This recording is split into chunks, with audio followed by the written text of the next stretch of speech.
What is goody, everybody? So in this video, I'm just gonna be talking about like I'm just gonna be comparing Brandon Boston Jr. to essentially other shooting guards and some small forwards because Brandon Boston Jr. he plays the shooting guard and small forward positions, and this is just gonna be kind of like me vouching for Brandon Boston Jr. to play a big amount of minutes. So basically, if I'm being completely honest with you, Brandon Boston Jr. is extremely underutilized.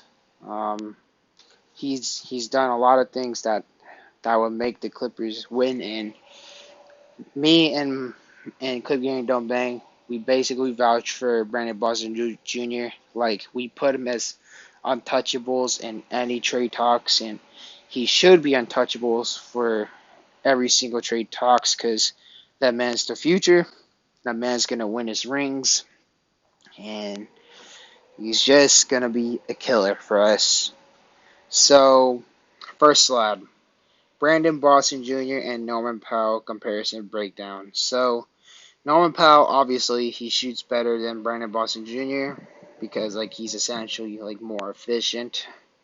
But sometimes it can be kind of misleading to a certain extent. So shooting and efficiency can be misleading because um a player could be efficient, but sometimes they don't make the shots as tough compared to a person who may be less efficient, but who might be um what's the proper term basically just just think about it um Ray Allen versus Michael Jordan. Ray Allen is obviously a better shooter, but who would you rather have to like make the last shot? Obviously, you would want to say Michael Jordan because Ray Allen, he's more of a spot up type of shooter guy. Yeah, he can make some tough shots, but Michael Jordan, he always would be the ultimate scorer for the team. So I just want to kind of break that down, like basically Kawhi though. Kawhi is just on a different level because Kawhi is the ultimate scorer and he's really efficient. So I just want to just kind of throw a little summary on shooting and efficiency. But anyways, now that's when things kicks into the Brandon Boston Jr. favor, and it will be defense. Noah Powell is a good on-ball defender, but one thing that uh, Brandon Boston Jr. could do that Norman Powell doesn't really do as often is getting steals and contesting the shot better because Brandon Boston Jr. he has better size, so he'll be able to pickpocket and he would essentially be able to contest the shot better towards the extent. And Brandon Boston Jr. he can also guard bigger dudes let's just say a small forward or even a power forward because he had moments when he was able to contain Jason Tatum, and he even held his own against Al Horford, who's a legit big man. So that's why I would give the defensive edge um Brandon Brandon Boston Jr. Handles, that's another thing that's towards Brandon Boston Jr. favors. He's a really shifty 6'7" ball handler. His handles is very very tight. Um, he's shown that he's able to cross people up and just put whoever's guarding him in the blender. Norman Powell handles good, but let's be real, it's not as good as the man Brandon Boston Jr. Rebounding. One thing that's really underrated about Brandon Boston Jr. game is he's a pretty good, solid rebounder. If you look at stats, he only averaged 2 rebounds a game, but that's just because he plays a really inconsistent amount of minutes. There'll be moments when he just straight up does not play. But imagine you give him consistent amount of playing time. I would say he would average an easy at least a 5 rebounds per game or 6 rebounds per game. He's shown a lot of flashes in the G League that he essentially rebound he almost got 10 rebounds. Like he and Jay Scrub was the leading rebounder. Brandon Boston Jr. So obviously, since Brandon Boston Jr. can do more things better than Norman Powell, I would say he's more of a versatile player because um, no Norman Powell can shoot better than Brandon Boston Jr. But sometimes if you're like down by a lot and if you want a guy to just make the comeback, Norman Powell could do that. But Brandon Boston Jr. I think he could do as good as leading, just having a team just to make a big comeback. Although he hasn't shown it yet, I'm pretty confident it will because there are moments when I remember we were down by a lot against the Golden State Warriors one time, and then Brandon Boston Jr. he almost sparked that comeback, but it just didn't really come through unfortunately. And shot creation, Brandon Boston Jr. Same reason why I said Brandon Boston Jr. is a better ball handler. So basically, handles, shot creation, and scoring is kind of like the same category. I just forgot to divide it in more categories just because I don't want to make the list too long. But we all know, really shifty, has the size, and he just fades kind of like how Lou Will does. But Brandon Boston Jr. is 6'7".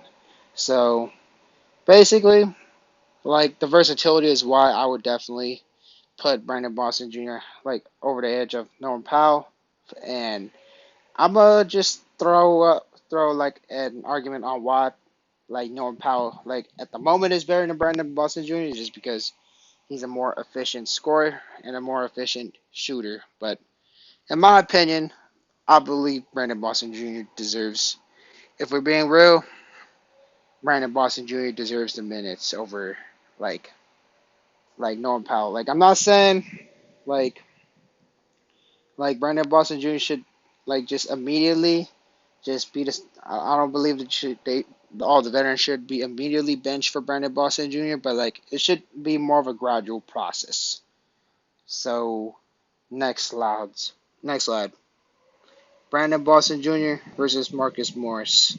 So basically, their shooting and efficiency would be tied because Marcus Morris like first of all like I mess with Marcus Morris. My homie Clip Game Don't Bang mess with Marcus Morris. But Marcus Morris, he has the hot and cold moments when he's making it, he's really good. When he's off, it's just pretty brutal. And when it's off, like it's definitely not good for the team. But the thing is with Marcus Morris is um like he's like he has a lot of heroic moments, especially that one beautiful bank shot against the Lakers. And, sometimes there are some games when Marcus Morris, he just saved us, mainly the Lakers game. And even against the Pelicans, he did pretty good against the New Orleans Pelicans. Like, he dropped, I don't remember exactly how much he dropped, but, around in the 20s, I believe. But that's the really good part about Marcus Morris that a lot of people would easily forget about. But defense. I had to give that to Brandon Boston Jr. because Marcus Morris, he has some of the big man feet. Like when he would guard on the perimeter, sometimes he would kind of get blown by. While as opposed to Brandon Boston Jr., he's more prone on to sticking on the players. Like when he would essentially guard the players, he would just be right in front of the players and just be able to contest the shot better. And he's more better in terms of steals and all the other forms on defense. Brandon Boston Jr. handles, obviously, because Marcus Morris is not the type who would have the handles, and Brandon Boston Jr. I think I already shared the reasoning, but I'm gonna just keep repeating myself a lot of times because, like I said, Brandon Boston Jr. he's really, really slick with the handles.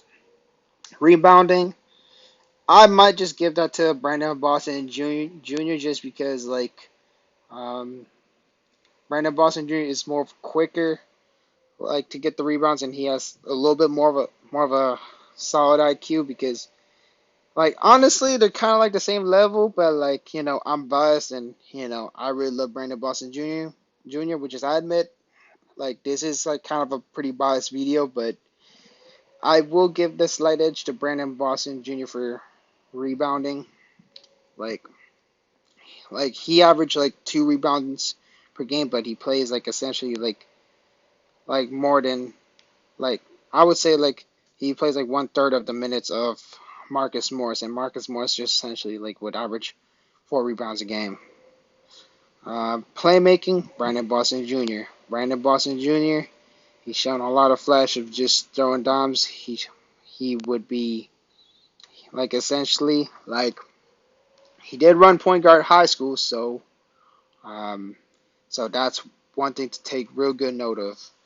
Shot creation, like Marcus Morris is actually pretty underrated with shot creations. Like a lot of like veteran teams that doesn't really have a like much of the small forward or like maybe power forward depth, or like who just wants some offense, like some desperate teams, they would definitely love to have a guy like Marcus Morris, but BJ Boston just essentially clears Marcus Morris in terms of shot creation because like he could just score at all 3 levels better. Like, well, maybe shooting could be kind of a tie just because it would take some shots to get in the rhythm, but later said like if you're driving to the basket, Brandon Boston Jr. he could just get it easy like he could just blow by someone and just smoothly just lay the ball up and just get it easy too. And also, he could also be a type who would just get more and ones often. So that is that. So third player, Brandon Boston Jr. versus Luke Kennard.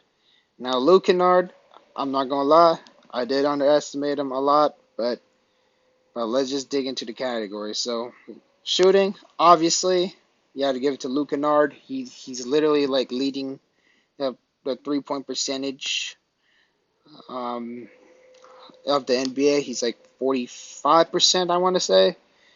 Um, Luke Kennard did have a lot of heroic moments. I'm not gonna lie to you. And honestly, like if there is like a player that has the most trade value, like not named Kawhi and Paul George, I would definitely say is Luke Kennard. And Luke Kennard, in my opinion, like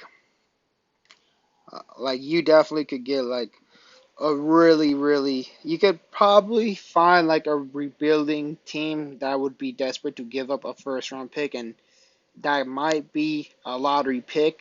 Like the Clippers already have a good amount of guys who can shoot the ball pretty well, but like so a lot of teams will love to value Luke Kennard's shooting, and especially Luke Kennard, he's starting to show that he does have the clutch genes in his blood, and he did hit the game-winning shot against the Washington Wizards. It was a 35 points comeback.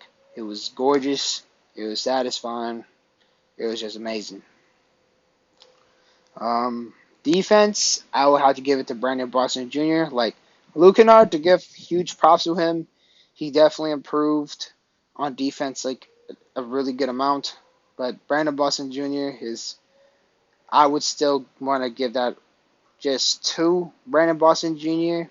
Like just because he's more of efficient of contesting the shots, and he's definitely pretty good at getting more of the pickpockets. Handles, I would give that to Brandon Boston Jr. Luke Kennard handle is not bad, but Brandon Boston Jr. is just more of a shiftier handles. Rebounding, Brandon Boston Jr. Brandon Boston Jr.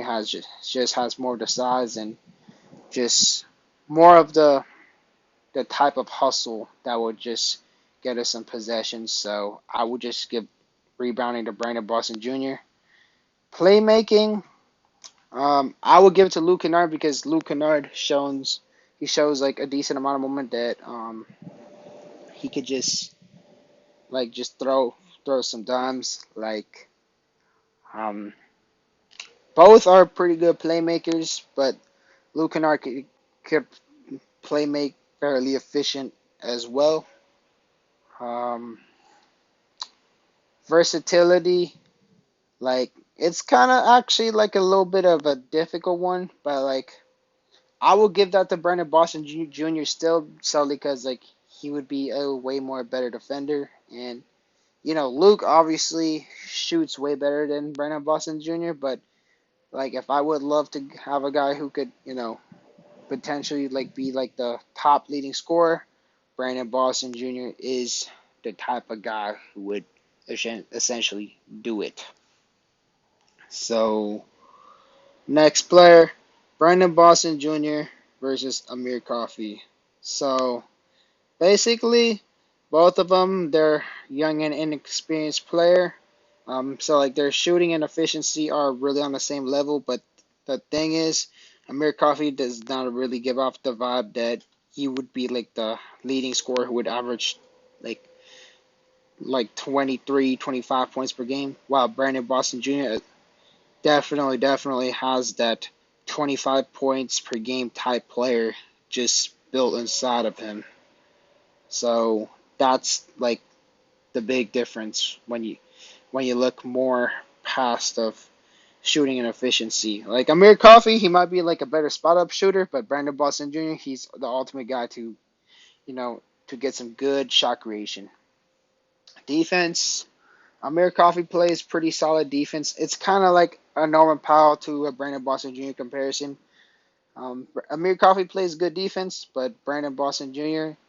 he just like does everything what Amir Coffey does, but just a little bit better, and he's more like on a versatile side of the spectrum. However, I will give Amir Coffey the edge, like in terms of defending like a big man down below because he's more stronger and like he's more like kind of like sturdier.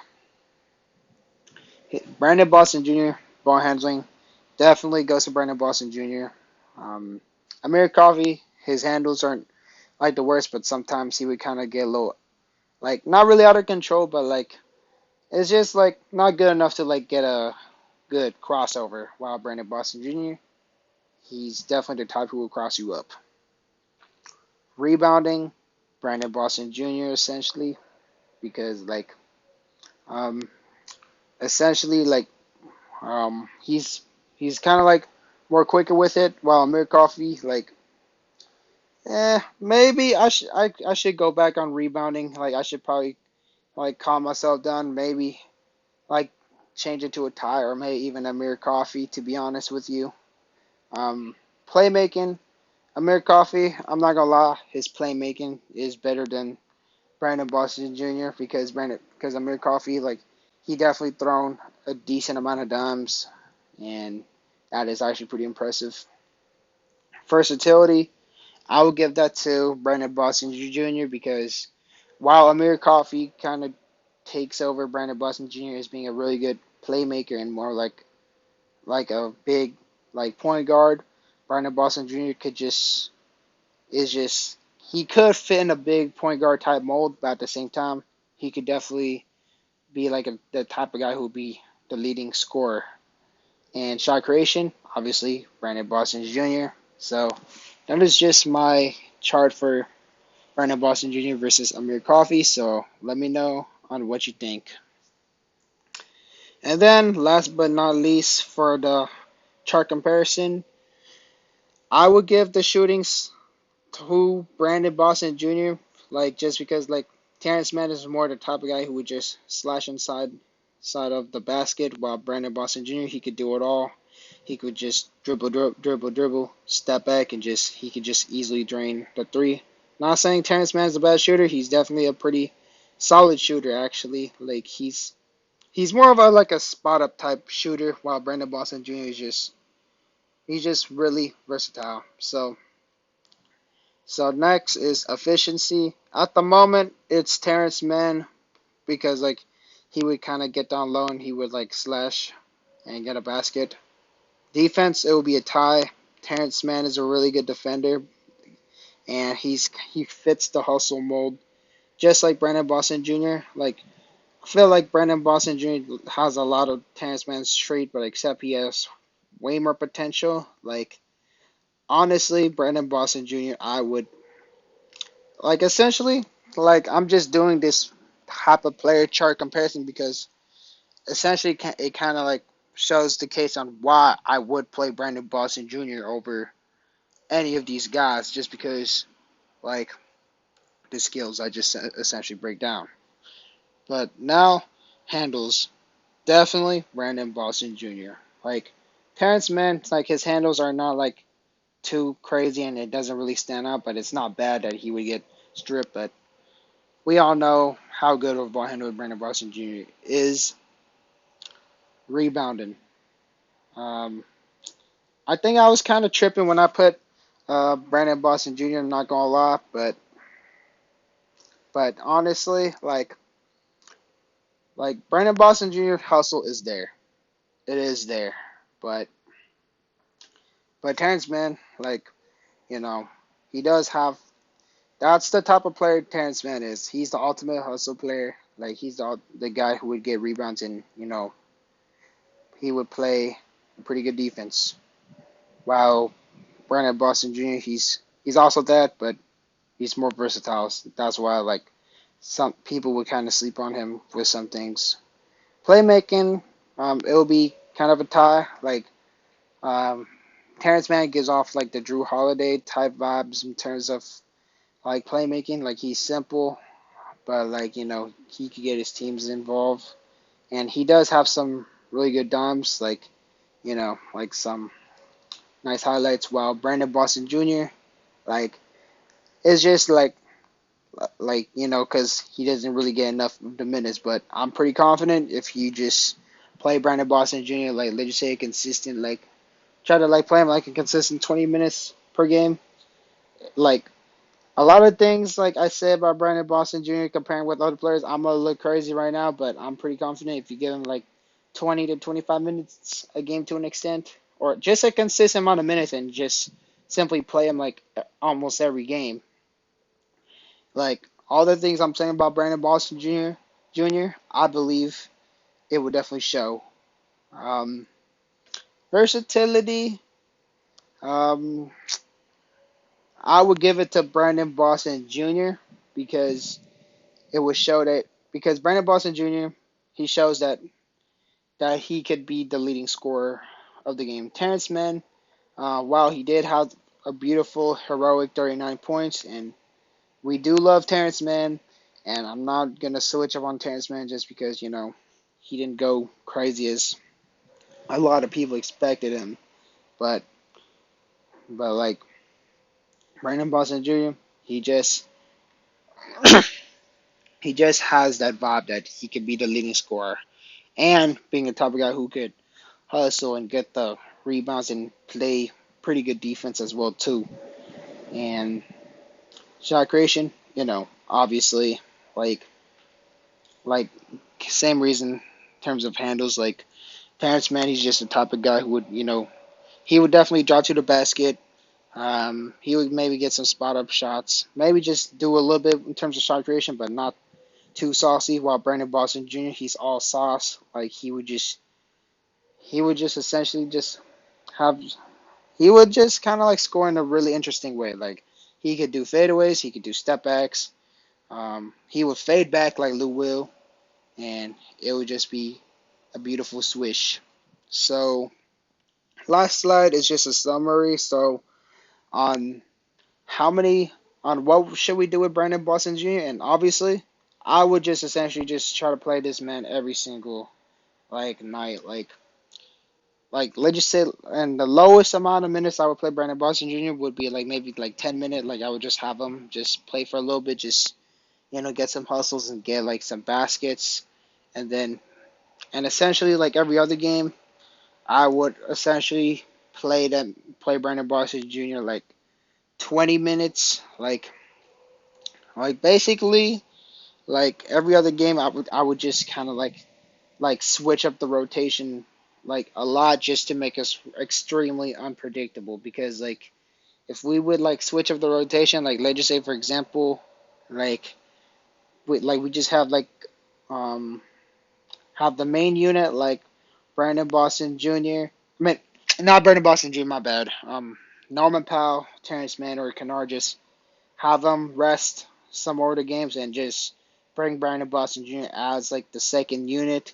So like it would make us really unpredictable if we just switch back and forth because like teams they would not really know what to essentially do. Let's just say we face them during the playoff, as opposed to if we just stick to our 11th man unit, um, we just be more predictable. And I feel that is a really big Tehran's Lou weakness. Is just he's too afraid of utilizing young talent. Like honestly, the Clippers have it. It's just like it's just we just fail to struggle to realize that we actually have the talent, but we just keep sitting them. Like Doc Rivers, obviously, he showed that weakness, but Tyronn Lue, he does a little bit better on that. But like he could definitely try to utilize him a lot more. And like I said, if I'm being completely honest, I will play Brandon Boston Jr. Like if we just like and straight up just like focus on winning games in general, like if you just kind of like if I just want to play like really narrow minded, like I would essentially Brandon Boston Jr. He essentially is more worthy of playing the minutes over everybody in front of him, other than Kawhi and Paul George, obviously. But you know, you got to strategize sometimes. So you got to like play the vets. You got to balance out the minutes. You got to play the vets like so, like more of the beginning of the minutes, and then you know as the season goes on, definitely utilize Brandon Boston Jr. And honestly, like when Kawhi or Paul George sits out, I would honestly start Brandon Boston Jr. just because of the upsides he has. Obviously, if Brandon Boston Jr. He kind of does bad. Obviously, I would not really like play him. I would kind of just just probably have him work out like just train and everything. But obviously, but Brandon Boston Jr. he just shows that he's pretty special. So I would definitely like do everything it takes to play this man in general. And the people who be wanting to trade Brandon Boston Jr., they're just straight up tripping. And I mean, either way, it's your opinion. Like it's all good if you do want to trade Brandon Boston Jr., but I think nah, we're not trading this man. And also, it would be nice if we could consolidate some depth to free up minutes for Brandon Boston Jr. Like, for example, I did say Luke Kennard has like the third highest trade value on the Clippers team right now. Like, honestly, like we could definitely get a lottery pick from Luke Kennard, and who knows, like we could potentially draft a potential superstar in the next year's draft class. Like, I encourage y'all to look at next year's draft class. If I'm being completely honest with you, like I know some people be saying they would like Jared Vanderbilt, which is that could be a pretty good, like a solid option, but like honestly, that's kind of like some unrealistic because he is a pretty young player for the Jazz. But I mean, if we get Vanderbilt for like a fair price, that's like not too crazy because he's a really good role player. But um, it would definitely be really good for our power forward position. But like I would definitely consider like trying to roll the dice and try to get a really good draft pick for next year's draft class because like honestly like our power forward position we do have Batum and we already have Robert Covington who's like an older version of Jared Vanderbilt, so it would kind of defeat the purpose of like Robert Covington could just do essentially what Vanderbilt could do. But like I said, if we do get Jared Vanderbilt, I would definitely welcome it. But um, let's see who else. Obviously, Miles Turner, which is it could be a decent option if we get him for cheap. But I would definitely not like give up too much for Miles Turner because he's not this perfect big man as a lot of people would think.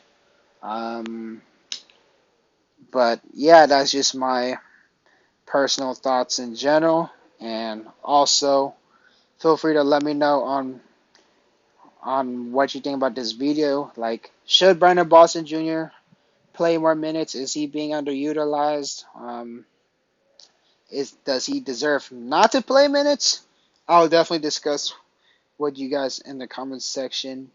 And as y'all know, have a really good day. And as y'all know, peace.